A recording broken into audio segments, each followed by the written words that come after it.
August 3ನೇ ತಾರೀಕು ತಮಿಳುನಾಡು ಮುಖ್ಯಮಂತ್ರಿ ವಿಜಯ್ ಜೊತೆ ಮೀಟಿಂಗ್ ಫಿಕ್ಸ್ ಆಗಿತ್ತು. ಆದರೆ ಈಗ ರದ್ದಾಗಿದೆ. ಈ ಬಗ್ಗೆ ಒಂದು ಬ್ರೇಕಿಂಗ್ ಅಪ್ಡೇಟ್ ಆಗ್ತಾ ಇದೆ.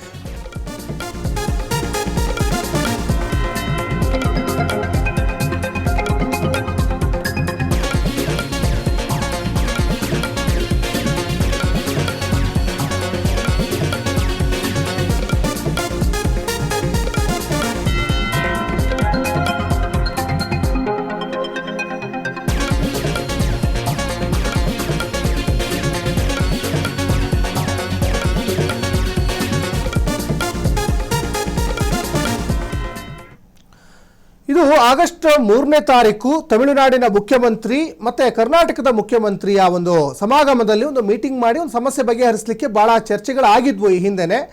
ಹಾಗಾಗಿ ಈಗ ಈ ಸಭೆ ಈಗ ರದ್ದಾಗಿದೆ. ಯಾಕಂದರೆ ರಾಜ್ಯಕ್ಕೆ ತಮಿಳುನಾಡು CM ಬರೋದು ಬೇಡ ಅಂತ ಯಾಕೆ ಹೇಳ್ತಾ ಇದ್ದಾರೆ ಅಂದರೆ, ಮೊದಲೇ ಈಗ ಗಲಾಟೆ ನಡೀತಾ ಇದೆ, ಬೆಂಕಿ ಹೊತ್ತಿ ಉರಿತಾ ಇದೆ. ಈ ಗ್ಯಾಪಲ್ಲಿ ಅವರೆಲ್ಲಾದರೂ ಬಂದರೆ ಮತ್ತೆ ಅದು ಬೇರೆ ಪರಿಣಾಮ ಬೀಳ್ತದೆ. ಹಾಗಾಗಿ ಬೇರೆ ರಾಜ್ಯದ CM ಬರುವಾಗ ಗಲಾಟೆ ಆದರೆ ಸಾಕಷ್ಟು ಕಷ್ಟ ಆಗ್ಬಿಡ್ತದೆ, CMನ ಕರೆಸಿ ಅವಮಾನ ಮಾಡಿದಂತಾಗುತ್ತೆ. ಹಾಗಾಗಿ ಅವ್ರನ್ನ ನಾವು ಕರೆಸೋದು ಈಗ ಸದ್ಯಕ್ಕೆ ಬೇಡ ಅನ್ನುವಂತಹ ಹೇಳಿಕೆಯನ್ನು ಕೂಡ DKC ಈಗ ಕೊಟ್ಟಿದ್ದಾರೆ. ಯಾಕಂದರೆ ಅವರು ನಟನೆ ಮಾಡಿರುವಂಥ ಜನನಾಯಕನ್ ಚಿತ್ರವೂ ಈಗ ಮಂಡ್ಯದಲ್ಲಿ ಇವಾಗ ಸ್ಥಗಿತ ಮಾಡಿದ್ದಾರೆ. ಆ ಚಿತ್ರ ಪೋಸ್ಟರೆಲ್ಲ ಹರಿದು ಆಕ್ರೋಶವನ್ನು ವ್ಯಕ್ತಪಡಿಸ್ತಾ ಇದ್ದಾರೆ. ಅಂಥದ್ರಲ್ಲಿ ವಿಜಯ್ ಎಲ್ಲಾದರೂ ಈಗ ಬಂದುಬಿಟ್ರೆ ಮತ್ತೆ ಅದು ಪರಿಸ್ಥಿತಿ ಬೇರೆಯ ಒಂದು ದಿಕ್ಕನ್ನು ಹಿಡಿಯುವಂಥ ಸಾಧ್ಯತೆಗಳು ಎಲ್ಲವೂ ಇರೋದ್ರಿಂದ ಹಾಗಾಗಿ ಸದ್ಯಕ್ಕೆ ಅವರು ಬರೋದು ಬೇಡ ಅಂತ ಹೇಳ್ತಾ ಇದ್ರು. ಯಾಕಂದರೆ ಇವತ್ತು ಸುದ್ದಿಗೋಷ್ಠಿ ಮಾಡ್ತಾ ಇದ್ದಂಥ ಸಂದರ್ಭದಲ್ಲಿ ತೆಲಂಗಾಣದ ಮುಖ್ಯಮಂತ್ರಿಯವರ ವಿಚಾರವನ್ನು ಕೂಡ ಇಲ್ಲಿ ಪ್ರಸ್ತಾಪ ಮಾಡಿದರು. ಮೋಸ್ಟ್ಲಿ ಅವರನ್ನು ಕೂಡ ಕರೆಸೋಣ ಅಂತ ಒಂದು ಲೆಕ್ಕಾಚಾರದಲ್ಲಿ DK ಶಿವಕುಮಾರ್ ಇದ್ದರು ಅಂತ ಕಾಣಿಸುತ್ತೆ.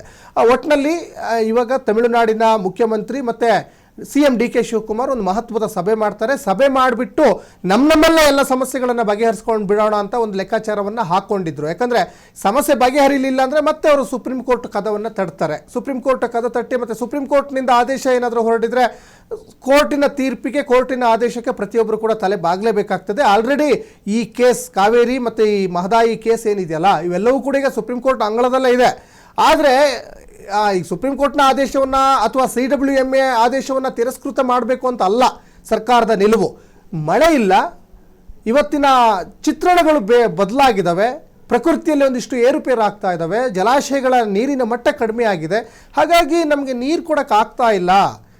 ನಮ್ಮ ಹತ್ರ ನೀರಿದ್ದಾಗ ನಾವು ಕೊಟ್ಟಿದ್ದೀವಿ. ನೋಡಿ, ರೈತರು ಕೂಡ ಮಳೆ ಬರ್ತಾ ಇದ್ದಾಗ, ನಮ್ಮಲ್ಲಿ ಜಲಾಶಯ ಭರ್ತಿ ಆಗಿದ್ದಾಗ ಅವ್ರಿಗೆ ನೀರು ಕೊಡಬಾರ್ದು ಅಂತ ಎಲ್ಲೂ ಕೂಡ ಅವರು ಆಕ್ರೋಶವನ್ನು ವ್ಯಕ್ತಪಡಿಸಿಲ್ಲ.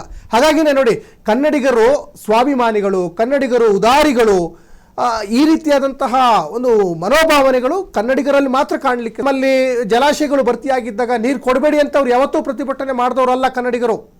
ರೈತರು ಜೊತೆಗೆ ಕನ್ನಡ ಪರ ಹೋರಾಟಗಾರರು ಯಾವತ್ತೂ ಹೋರಾಟ ಮಾಡಿಲ್ಲ. ನಮ್ಮಲ್ಲೇ ಕುಡಿಯೋಕ್ಕೆ ನೀರಿಲ್ಲ, ನೀವು ಪಕ್ಕದ ಜಿಲ್ಲೆಗೆ, ಪಕ್ಕದ ರಾಜ್ಯಕ್ಕೆ ನೀವು ಹೆಂಗಪ್ಪ ನೀರು ಕೊಡ್ತೀರಾ? ಇದು ಇಲ್ಲಿಯ ನಿಜವಾದ ರೈತರ, ಕನ್ನಡ ಪರ ಹೋರಾಟಗಾರರ, ನೆಲ ಜಲ ಭಾಷೆಯನ್ನು ಗೌರವಿಸುವಂಥವರ ಪ್ರಶ್ನೆಯಾಗಿದೆ. ಹಾಗಾಗಿ ಸರ್ಕಾರವು ಕೂಡ ಇದರಲ್ಲಿ ಅಳೆದು ತೂಗಿ ಲೆಕ್ಕಾಚಾರವನ್ನು ಮಾಡಿಬಿಟ್ಟು ಈ ಒಂದು ಜಟಿಲವಾದ ಸಮಸ್ಯೆಯನ್ನು ಸರಳವಾಗಿ ಹೇಗೆ ನಾವು ಬಗೆಹರಿಸ್ಬೋದು ಅನ್ನುವಂಥದ್ರ ಬಗ್ಗೆ ಸಾಕಷ್ಟು ಈಗ ಚರ್ಚೆ ಆಗ್ತಾ ಇದ್ದಾವೆ. ಈ ಸರ್ವಪಕ್ಷ ಸಭೆಯನ್ನು ಕರೀತಾ ಇದ್ದಾರೆ. ಸರ್ವಪಕ್ಷ ಸಭೆಯಲ್ಲಿ ಒಂದು ಮಹತ್ವದ ಚರ್ಚೆ ಅಂತೂ ಖಂಡಿತವಾಗ್ಲೂ ಆಗೇ ಆಗುತ್ತೆ. ಚರ್ಚೆಯಾದ ನಂತರ ತಮಿಳುನಾಡು ಮುಖ್ಯಮಂತ್ರಿ ಅವ್ರನ್ನೇ ಕರೆಸಿಬಿಟ್ಟು ಒಂದು ಚರ್ಚೆ ಮಾಡೋಣ ಅಂತ ಪ್ಲ್ಯಾನ್ ಇತ್ತು. ಆದರೆ ಈಗ ಸಮಸ್ಯೆ ಭುಗಿಲೆದ್ದು ಬಿಟ್ಟಿದೆ, ಕಾವೇರಿಬಿಟ್ಟಿದೆ, ಕಾವೇರಿಯ ಕಿಚ್ಚು. ಯಾಕಂದರೆ ಇವತ್ತು ಶ್ರೀರಂಗಪಟ್ಟಣ ಇರ್ಬೋದು, ಮಂಡ್ಯ ಇರ್ಬೋದು, ರಾಮನಗರ ಇರ್ಬೋದು, ಬೆಂಗಳೂರು ಇರ್ಬೋದು, ಈ ಹಳೆ ಮೈಸೂರು ಭಾಗದ ಅನೇಕ ಕಡೆ ಈಗ ಪ್ರತಿಭಟನೆಯ ಕಾವು ಜೋರಾಗ್ತಾ ಇದೆ. ಇದು ರಾಜ್ಯವ್ಯಾಪಿ ಹೊತ್ಕೊಳ್ಳುವಂಥ ಸಾಧ್ಯತೆ ಬೇರೆ ಇದೆ. ಕನ್ನಡ ಪರ ಹೋರಾಟಗಾರರು ಮೊದಲೇ ನಾವು ಕರ್ನಾಟಕವನ್ನೇ ಬಂದ್ ಮಾಡ್ತೀವಿ ಅಂತ ಹೇಳ್ತಾ ಇದ್ರು. ಆ ಕರ್ನಾಟಕವನ್ನೇ ಬಂದ್ ಮಾಡ್ತೀವಿ ಅಂತ ಹೇಳ್ತಾ ಇದ್ದಂಥ ಸಂದರ್ಭದಲ್ಲಿ ತಮಿಳುನಾಡಿನ ಮುಖ್ಯಮಂತ್ರಿ ಎಲ್ಲಾದರೂ ಕರ್ನಾಟಕಕ್ಕೆ ಮೀಟಿಂಗ್ ವಿಚಾರದಲ್ಲಿ, ಚರ್ಚೆ ಮಾಡುವ ವಿಚಾರದಲ್ಲಿ ಬಂದರೆ ಮತ್ತಷ್ಟು ಆಕ್ರೋಶ ಭುಗಿಲೇಳೋದ್ರಲ್ಲಿ ಡೌಟೇ ಇಲ್ಲ.